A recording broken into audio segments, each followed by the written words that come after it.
Taliwa sa nagadiyang mga kalihukan ning nagsingabot nga Fiesta Senior o sa Sinulog Festival, dunay pahimangno ang mga health officials sa katawhan nga di gyud pasagdan ang panglawas aron di magka-problema. Anang report ni Nico Sereno.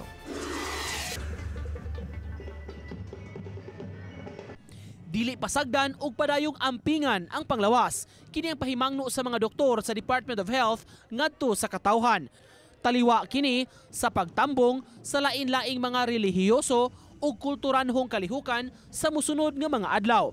Pagdala og payong ug kapote ug pagsulob sa mga komportableng sapot pipila sa ilang tambag. Kasagaran yun kanang mga nakuyapan, taas og BP, and kanang nag-hypogly or niubos ang ilang sugar. Kasagaran. Manay sagad. Ang DOH mupakatap sa ilang mga medical team atol sa dagkong mga kalihukan, labi na sa solemn procession o grand parade.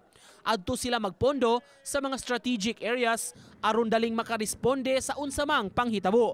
Nangandam na sab ang DOH sa duha ka adlaw nga signal shut-off.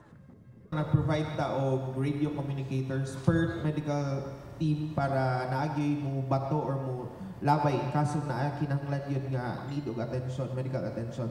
So mo na nga natin mga radio communicators, no? Iisa ang code white sa mga ospital aron makapreparar sa unsa may panghitabo ug sa posibleng pagdagsa sa mga pasyente. When we have major gathering activities like this one, naka-code yun natin mga hospital. So all healthcare workers actually are encouraged to stay within the vicinity of their nearest health facilities that they go on duties. Uban ni Rod Prado, Nico Sereno, Balitang Bisdak.